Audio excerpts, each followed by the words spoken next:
ആത്മോപദേശ ശതകം തുടരുന്നു. 49 ശ്ലോകം.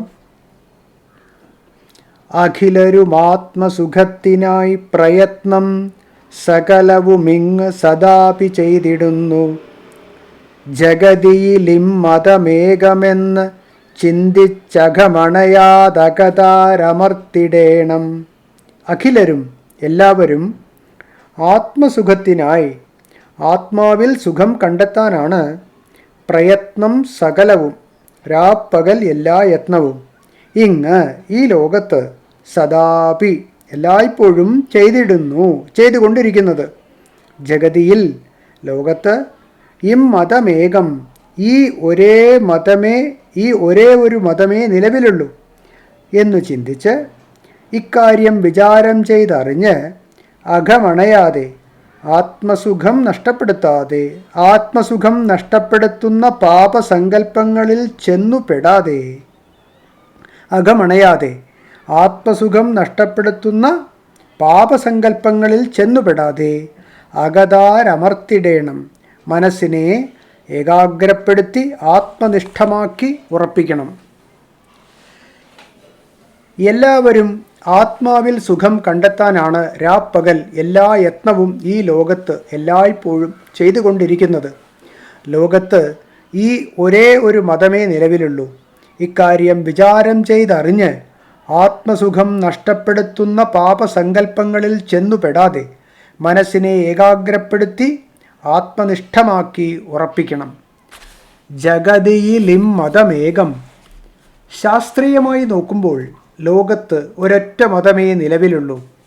സകലരും ആത്മസുഖത്തിനായി സദാ എത്തിക്കുന്നു എന്നതാണ് ആ മതം. 21 പദ്യത്തിൻ്റെ വ്യാഖ്യാനം ഒന്നുകൂടി വായിക്കുക. എന്താണ് ഈ ആത്മസുഖത്തിനു വേണ്ടിയുള്ള പ്രയത്നം? ചിത്തത്തെ ശാന്തമായ സത്വഗുണമണ്ഡലത്തിലെത്തിച്ച് സദാ സുഖാനുവർത്തിയാക്കി നിർത്തുവാനുള്ള വെമ്പലാണ് ആത്മസുഖപ്രയത്നം. എല്ലാവരുടെയും എപ്പോഴുമുള്ള പ്രയത്നം ചിത്തത്തെ ഈ മണ്ഡലത്തിൽ നിർത്താനാണ്. ഈ പ്രയത്നം വെറും ഒരു ഇച്ഛ സഫലമാക്കലല്ല. കിട്ടാത്ത ഒരു വസ്തു കിട്ടണമെന്നാഗ്രഹിക്കുന്നതാണ് ഇച്ഛ. വസ്തു കിട്ടിയാൽ ഇച്ഛ നശിക്കുന്നു. വസ്തു നഷ്ടപ്പെട്ടാൽ ഇച്ഛ വീണ്ടും ഉണ്ടാകുന്നു. സുഖാനുവർത്തിനിയായ സാത്വിക വൃത്തി ചിത്തത്തിൽ സദാ നിലനിൽക്കുന്നതാണ്. ഒരു പ്രത്യേക വസ്തുവിനെയോ പരിതസ്ഥിതിയോ മാത്രം ആശ്രയിച്ചുണ്ടാകുന്നതോ നഷ്ടപ്പെടുന്നതോ അല്ല ഈ ആത്മപ്രീതി. ഭോക്താവിൻ്റെ സ്വരൂപം തന്നെയായ ആത്മാവ് കിട്ടുകയോ നഷ്ടപ്പെടുകയോ ചെയ്യാവുന്ന പദാർത്ഥമല്ലല്ലോ. ഇങ്ങനെ നിത്യമായ ആത്മാവിൻ്റെ ആനന്ദാത്മകമായ സ്വരൂപം പ്രകാശിപ്പിക്കുന്നതാണ് ചിത്തത്തിൻ്റെ സത്വവൃത്തി. ഇതുതന്നെയാണ് ആത്മപ്രീതി എന്നും ആത്മസുഖപ്രയത്നം എന്നുമൊക്കെ പറയപ്പെടുന്നത്. സകല ജീവജാലങ്ങളും സകല തരത്തിലും സദാ ചലിച്ചുകൊണ്ടിരിക്കുന്നത് ഈ ആത്മപ്രീതിയെ ലാക്കാക്കിയാണ്. ഇവിടെ ചിലർക്ക് ഒരു സംശയം വരാം. ആത്മാവിനെ കിട്ടിയാൽ സുഖം കിട്ടും എന്നല്ലേ ഈ പറഞ്ഞതിനർത്ഥം? അപ്പോൾ സുഖം നേടിത്തരുന്ന സാധനമായതുകൊണ്ട് ആത്മാവിൽ ഇച്ഛാരൂപത്തിലുള്ള പ്രീതി ഉണ്ടാകുന്നുവെന്ന് പറഞ്ഞുകൂടെ? ഒരിക്കൽ കൂടി വായിക്കാം. ഇവിടെ ചിലർക്ക് ഒരു സംശയം വരാം. ആത്മാവിനെ കിട്ടിയാൽ സുഖം കിട്ടും എന്നല്ലേ ഈ പറഞ്ഞതിനർത്ഥം? അപ്പോൾ സുഖം നേടിത്തരുന്ന സാധനമായതുകൊണ്ട് ആത്മാവിൽ ഇച്ഛാരൂപത്തിലുള്ള പ്രീതി ഉണ്ടാകുന്നു എന്ന് പറഞ്ഞുകൂടെ? സുഖം നേടിത്തരുന്ന സാധനോപാധികളാണല്ലോ അന്നപാനാദികൾ. അതുകൊണ്ട് അവയിൽ നാം പ്രീതി നിലനിർത്തുന്നില്ലേ? അതുപോലെ ആത്മാവിലും പ്രീതി നിലനിർത്തുന്നു എന്ന് പറയരുതോ? ഇതൊരു വലിയ തെറ്റിദ്ധാരണയുടെ ഫലമായി ഉണ്ടായ ചോദ്യമാണ്. അന്നപാനാദി ആത്മാവിന് സുഖസാധനമാണ്. അന്നപാനാദി ആത്മാവിന് സുഖസാധനമാണ്. ആത്മാവിനെയും അങ്ങനെ സുഖസാധനമാക്കിയാൽ ആർക്കായിരിക്കും അത് സുഖത്തെ ഉണ്ടാക്കി കൊടുക്കുന്നത്? സുഖാന്വേഷണത്തിൽ ആത്മാവിൻ്റെ വെറും ഒരു ഉപകരണവും ജഡസ്വരൂപവുമായ ബുദ്ധിക്ക് ആത്മാവ് സുഖമുണ്ടാക്കി കൊടുക്കുന്നു എന്ന് പറയാൻ പറ്റുകയില്ലല്ലോ. സുഖാന്വേഷണത്തിൽ ആത്മാവിൻ്റെ വെറുമൊരു ഉപകരണവും ജഡസ്വരൂപവുമായ ബുദ്ധിക്ക് ആത്മാവ് സുഖമുണ്ടാക്കി കൊടുക്കുന്നു എന്ന് പറയാൻ പറ്റുകയില്ല. എന്നാൽ ആത്മാവ് ആത്മാവിനെ തന്നെ സുഖിപ്പിക്കുന്നു എന്ന് പറയരുതോ? ഇതെങ്ങനെ സാധിക്കും? ഒരു വസ്തുവിന് തന്നെ ഒരേ സമയത്ത് കർത്താവും കർമ്മവുമായി പ്രവർത്തിക്കാൻ പറ്റുന്നതല്ല. അപ്പോൾ ചിത്തത്തിൻ്റെ സത്വവൃത്തിയിൽ ഉളവാകുന്ന ആത്മസുഖം ഉണ്ടാക്കിയെടുക്കുന്ന ഒന്നല്ല. സ്വരൂപം അനാവൃതമാകുന്നതുകൊണ്ട് സംഭവിക്കുന്നതാണെന്നറിയേണ്ടതാണ്. അല്ലാതെ അന്നപാനാദികളെപ്പോലെ ആത്മാവ് ആത്മാവിനനുകൂലമായി തീരുകയെന്നും മറ്റുമുള്ള കാര്യങ്ങൾ ഇവിടെ സംഭവിക്കാവുന്നവയല്ല. ഇതുകൊണ്ട് തന്നെ എല്ലാ ലോകബന്ധങ്ങളും പ്രയത്നങ്ങളും ആത്മസ്വരൂപത്തെ അനാവൃതമാക്കാനുള്ള കൃത്രിമോപായങ്ങളാണെന്നറിയേണ്ടതാണ്. ആത്മാവ് ഏതെങ്കിലും വിധം അനാവൃതമാകുന്നതാണ് സുഖാനുഭവം. ഈ ആത്മമതമാണ് ലോകത്തിലെ അനിഷേധ്യമായ ഏകമതം. ചിത്തത്തെ പാപസങ്കല്പങ്ങൾ കൊണ്ട് മൂടാതിരുന്നാൽ ആർക്കും ആത്മാവ് എളുപ്പം അനാവൃതമായി കിട്ടും. പാപസങ്കല്പങ്ങളും കാമക്രോധങ്ങളും വന്നു നിറഞ്ഞു പോയാൽ എന്തെല്ലാം കൃത്രിമോപായങ്ങൾ പ്രയോഗിച്ചാലും ആവരണം എളുപ്പം നീങ്ങിക്കിട്ടുകയില്ല. അങ്ങനെ വന്നാൽ സുഖം കുറയുകയും ദുഃഖം നിരന്തരം വർദ്ധിക്കുകയും ചെയ്യും. അതുകൊണ്ടാണ് ഗുരുദേവൻ അഘമണയാതകതാരമർത്തിടേണം എന്നാവശ്യപ്പെട്ടിരിക്കുന്നത്.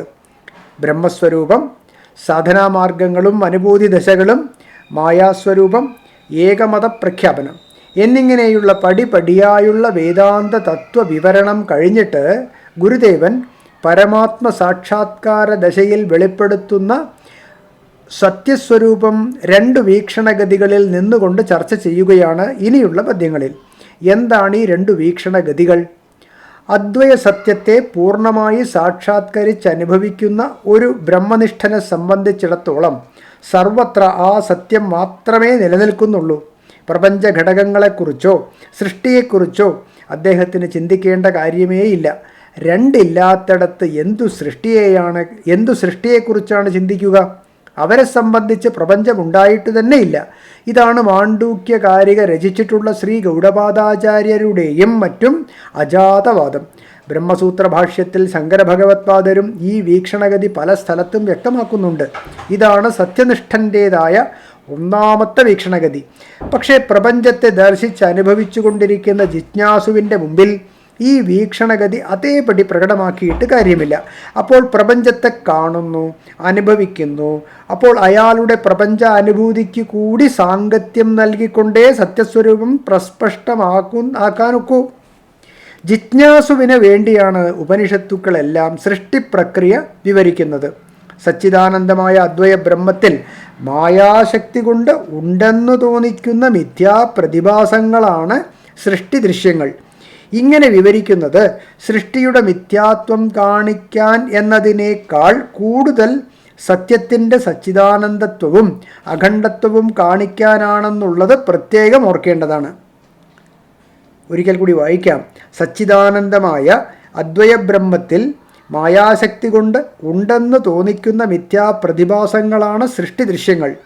ഇങ്ങനെ വിവരിക്കുന്നത് സൃഷ്ടിയുടെ മിഥ്യാത്വം കാണിക്കാൻ എന്നതിനേക്കാൾ കൂടുതൽ സത്യത്തിൻ്റെ സച്ചിദാനന്ദത്വവും അഖണ്ഡത്വവും കാണിക്കാനാണ് എന്നുള്ളത് പ്രത്യേകം ഓർക്കേണ്ടതാണ്. വേദാന്തി പ്രപഞ്ചം മിഥ്യയെന്ന് പറയുന്നത് അഖണ്ഡ സത്യം വെളിപ്പെടുത്തിത്തരാനുള്ള ഒരു ഉപായം മാത്രമാണ്. ഇങ്ങനെ ജിജ്ഞാസുവിനെ കൂടി തൃപ്തിപ്പെടുത്തിക്കൊണ്ടുള്ള സൃഷ്ടി വിവരണത്തോടുകൂടിയ സാക്ഷാത്കാര സ്വരൂപ വിവരണമാണ് രണ്ടാമത്തെ വീക്ഷണഗതി. ഓരോ പദ്യങ്ങളും മനസ്സിലാക്കി പോകുന്നതോടുകൂടി ഈ 2 വീക്ഷണഗതികളും വേർതിരിഞ്ഞ് കാണാൻ കഴിയും. ജിജ്ഞാസുവിൻ്റെ സംശയ നിവൃത്തിയെ പ്രധാനമായി മുൻനിർത്തുന്ന പ്രതിപാദനങ്ങളാണ് 77-ാം പദ്യം വരെ. അതിനുശേഷം പൂർണ്ണ സാക്ഷാത്കാര നിലയുടെ പ്രതിപാദനവും. Audio book തുടരുന്നതാണ്.